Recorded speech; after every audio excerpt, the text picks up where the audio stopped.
A very good morning, students. Today we are going to revise lesson number 4 of civics, which is understanding laws.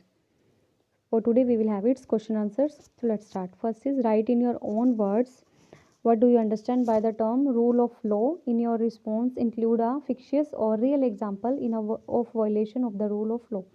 आपको अपने words में describe करना है rule of law क्या है और आपको कोई फिक्शियस यानी फेक मतलब बनाया हुआ एग्जांपल या रियल एग्जांपल कोई भी देना है जिसमें कोई भी रूल वायलेट किया गया हो मीन्स रूल को ब्रेक किया गया हो ये आपको बताना है. Answer is the rule of law means that all laws applies equally to all citizen of the country.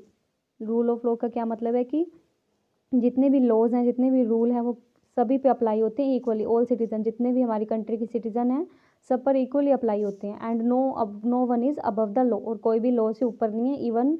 Even in the prime minister और प्रेसिडेंट, चाहे वो प्राइम मिनिस्टर हो प्रेसिडेंट हो, कोई भी क्राइम करता है कोई भी लॉ से ऊपर नहीं है. एनी क्राइम और violation of law has a specific punishment as well as a process through which the guilt of the person has to be established. कोई भी क्राइम हो या रूल की वायलेशन हो सो उसके लिए स्पेसिफिक पनिशमेंट है. और तो और उस ऐसे प्रोसेस का भी प्रोविज़न है हमारे कॉन्स्टिट्यूशन में जिसमें कि जो गिल्ट पर्सन है जो गिल्टी पर्सन है उसका गिल्ट इस्टेब्लिश किया जाए. मतलब पहले उसको उसने जो क्राइम किया है या जो रूल ब्रेक किया है उसको इस्टेब्लिश किया जाए. मतलब उसको माना जाए भी ये क्राइम इसी ने किया है. मीन्स जैसे कोर्ट में ना करवाते हैं मतलब एक्सेप्ट करे वो.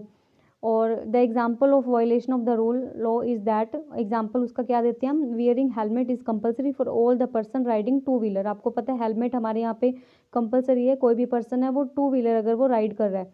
But we often find the people travel on a two wheeler without wearing helmet. लेकिन हम देखते हैं भी ज़्यादातर लोग क्या है टू व्हीलर राइड करते हैं विदाउट हेलमेट, बिना हेलमेट के. दस दे वॉयलेट द लॉ. इसी तरह से वो लॉ को वॉयलेट करते हैं मीन्स लॉ को तोड़ते हैं ब्रेक करते हैं रूल को. तो ये हमने एक एग्जांपल दिया. और रूल ऑफ लॉ मीन्स कि सारे जो लॉ है वो सभी के लिए इक्वल है सभी सिटीजन्स के लिए. नेक्स्ट क्वेश्चन है state 2 reasons why historian refute the claim that the British introduce the rule of law in India. आपको 2 ऐसे रीजंस बताने हैं जो हमारे हिस्टोरियंस हैं इंडियन हिस्टोरियंस हैं वो रिफ्यूट करते हैं. मतलब ये मानने से मना करते हैं, इस बात को गलत बताते हैं भी. जो ब्रिटिशर्स थे उन्होंने हमारे यहाँ पे रूल ऑफ लॉ को इंट्रोड्यूस करवाया क्योंकि ब्रिटिशर्स का मानना है कि हम यहाँ पे रूल लेके आए इंडिया में. तो हिस्टोरियंस हैं जो इस बात को रिफ्यूट करते हैं. ये आपको बताना है.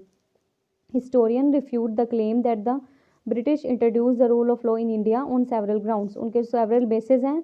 2 of the most important ones are. 2 main उसके रीज़न बताए गए हैं. First is the colonial law was arbitrary.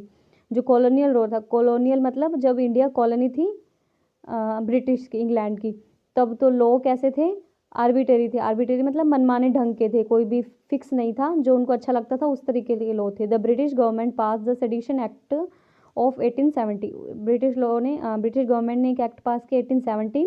उसके अकॉर्डिंग क्या था, एनी पर्सन प्रोटेस्टिंग और criticising the British government could be arrested without due trial. कोई भी पर्सन है अगर वो ब्रिटिश गवर्नमेंट को क्रिटिसाइज कर रहा है मीन्स उसकी बुराई कर रहा है या प्रोटेस्ट कर रहा है उसके अगेंस्ट विद्रोह कर रहा है धरना दे रहा है तो कभी भी उसको अरेस्ट किया जा सकता था बिना किसी ड्यू ट्रायल की. कोई भी एफआईआर नहीं, कोई उसको वारंट नहीं, कुछ नहीं, सीधा उसको उठा लेते थे और जेल में डाल देते थे. ऐसा लॉ लेकर आए. और सेकंड इसका रीज़न ये it were the Indian nationalist who played a prominent role in the development of a fair legal system in British India. और वो हिस्टोरियंस बताते हैं कि जो इंडियन नेशनलिस्ट थे, जो लीडर्स थे उस टाइम की इंडिया के फ्रीडम स्ट्रगल में, उन्होंने एक अच्छा रोल प्ले किया है एक फेयर लीगल सिस्टम लाने में ब्रिटिश इंडिया में. जब ब्रिटिश का रूल था तो फेयर सिस्टम लाने में किन्होंने रोल प्ले किया, इंडियन नेशनलिस्ट ने. तो 2 ये रीज़न है कि जो हिस्टोरियंस हैं वो रिफ्यूट करते हैं कि British introduce the rule of law in India. Next is describe in your own words the different ways in which womens group work to make this happen. आपको पता है कि एक act pass domestic violence act pass किया गया. तो इसमें आपको बताना है कौन कौन से तरीके थे जो वुमेन्स ग्रुप ने वर्क किया, किस तरीके से किया, आपको ये बताना है. Different different forums raise their voice in need of new law to curb domestic violence. बहुत सारी फॉरम्स बनी जिन्होंने अपनी आवाज़ उठाई कि जो डोमेस्टिक वायलेंस है इसको ख़त्म करना चाहिए. डोमेस्टिक वायलेंस क्या होता है, जैसे डोमेस्टिक मीन्स घरों में जो वायलेंस होता है ना फीमेल्स के साथ, लेडीज़ के साथ, उनके साथ मारपीट होती है ना, किसी भी रीज़न डोरी के लिए किसी भी रीज़न के लिए उनको मारा पीटा जाता है. उसके लिए उन्होंने रूल लाने के लिए क्या क्या किया. Groups of lawyers, law students and activists undertook nationwide consultation and took the lead in drafting the domestic violence bill. Lawyers ने, स्टूडेंट ने, एक्टिविस्ट ने, सबने क्या किया, कंसल्टेशन किया, बातचीत की और एक लीड ड्राफ्टिंग लाए बिल की, डोमेस्टिक वायलेंस बिल लेकर आए। दिस ड्राफ्ट बिल वो सर्कुलेटेड वाइडली, और ये बिल क्या है, सभी जगह सर्कुलेट हो गया, फैल गया बहुत अच्छे से। Meetings were held with different organisation, अलग अलग ऑर्गेनाइजेशन ने मीटिंग्स रखी। फाइनली इन दिसंबर 2002 में क्या हुआ, standing committee submitted it recommendation to Rajya Sabha and these were also tabled in Lok Sabha. पहले राज्यसभा में सबमिट करवाया गया। आपको पता है पार्लियामेंट के 2 हाउस हैं, तो दोनों में बिल पास होना जरूरी है, तो पहले राज्यसभा में सबमिट किया, फिर उसको लोकसभा में टेबल्ड किया। ये 4th पॉइंट आपको कट करना है, सॉरी 5th पॉइंट। 5th आपको ये वाला लिखना है, several women organisations including national commission for women made submission to the parliament standing committee. सबने क्या पार्लियामेंट कमेटी को फोर्स किया कि आप इसको मतलब पास करें। Finally a new bill was री इंट्रोड्यूस इन पार्लियामेंट 2005, एक नया बिल इंट्रोड्यूस करवाया गया पार्लियामेंट में 2005 में।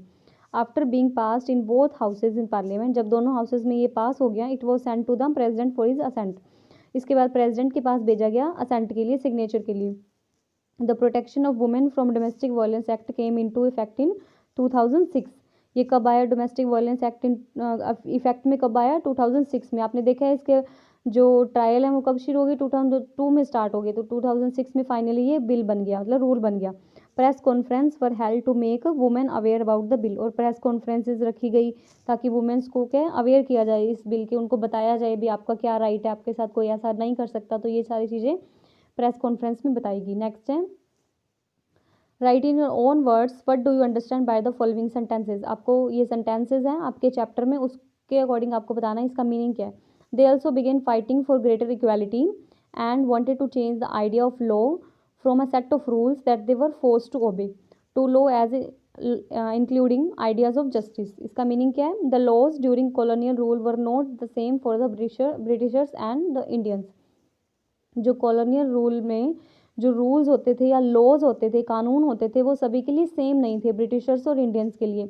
British authorities use the law arbitrarily, मतलब वो मनमाने तरीके से लॉज को यूज़ करते थे। मतलब अगर ब्रिटिशर्स को कोई क्राइम करता है तो उनके लिए सेम पनिशमेंट नहीं थी, इंडियन को ज़्यादा हरेस किया जाता था, हरेसमेंट की जाती थी उनकी।